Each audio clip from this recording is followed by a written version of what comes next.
राधे राधे। आप सबका मेरे YouTube चैनल पर हार्दिक स्वागत है। आज मैं आपको बसंत पंचमी कब है और उसकी तिथि क्या है, शुभ मुहूर्त और माँ सरस्वती का पूजन का महत्व और विधि समझाऊंगी।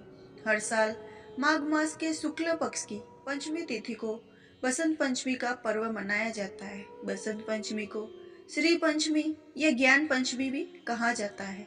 बसंत पंचमी सारी ऋतुओं में सबसे श्रेष्ठ है, इसीलिए उसे सारी ऋतुओं का राजा कहा जाता है। और बसंत पंचमी का विशेष महत्व है। इस दिन ज्ञान की देवी माँ सरस्वती की विधिवत पूजा करने का विधान है। हिंदू पंचांग के अनुसार हर माघ मास के शुक्ल पक्ष की पंचमी तिथि को बसंत पंचमी का पर्व मनाया जाता है।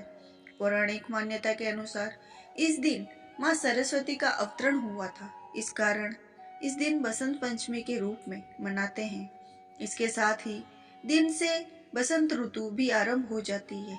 इस दिन माँ सरस्वती की विधिवत पूजा करने साथ में माँ लक्ष्मी और विष्णु की पूजा की जाती है। आइए जानते हैं बसंत पंचमी की तिथि और मुहूर्त और महत्व। हिंदू पंचांग के अनुसार पंचमी तिथि 13 फरवरी को दोपहर 2:41 पर प्रारंभ हो रही है, जो 14 फरवरी 2024 को दोपहर 12:09 पर समाप्त होगी। ऐसे में बसंत पंचमी का पर्व 14 फरवरी 2024 को मनाया जाएगा। बसंत पंचमी के दिन सरस्वती का पूजन का शुभ मुहूर्त 7 बजे से दोपहर 12:35 तक रहेगा। अब सुनते हैं बसंत पंचमी का महत्व। माँ सरस्वती को ज्ञान और विद्या की देवी कहा जाता है। बसंत पंचमी के दिन अबूर्ज मुहूर्त पर उनकी पूजा करने का विधान है। मान्यता है इस दिन शिक्षा आरंभ करना भी काफी शुभ माना जाता है, इसीलिए दिन विद्यारंभ संस्कार किया जाता है। मान्यता है कि इस दिन शिक्षा आरंभ करने से व्यक्ति बुद्धिमान और ज्ञानी बनता है।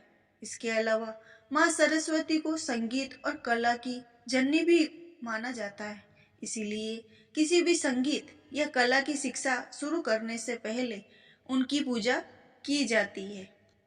प्रातःकाल स्नान कर पूजा की चौकी पर पीला वस्त्र बिछाइए। उस पर माँ सरस्वती का चित्र या प्रतिमा स्थापित करें। इसके बाद कलश, भगवान गणेश और नवग्रह पूजन कर माँ सरस्वती की पूजा करें। मिष्ठान का भोग लगाकर आरती करें। और अब मैं बताती हूँ आपको कैसे हुई माँ सरस्वती प्रकट। पौराणिक मान्यता के अनुसार भगवान ब्रह्मा ने ब्रह्मांड की रचना की थी, लेकिन वह परेशान थे कि उनका सारा रचना शांत और मृत शरीर के समान थी, क्योंकि ब्रह्मांड में कोई ध्वनि और कोई संगीत नहीं थी। ऐसे में ब्रह्मा जी भगवान विष्णु के पास गए और उन्हें अपनी परेशानी के बारे में बताया। भगवान विष्णु ने कहा, ब्रह्मा को सुझाव दिया कि देवी सरस्वती उनकी मदद करेगी और समस्या का समाधान करेगी।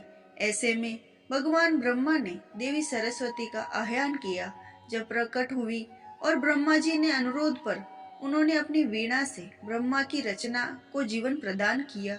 जब उन्होंने वीणा बजाना शुरू किया तो पहला अक्षर सा निकला, जो वर्णमाला 7 संगीत सुरों 7 स्वरों में पहला है।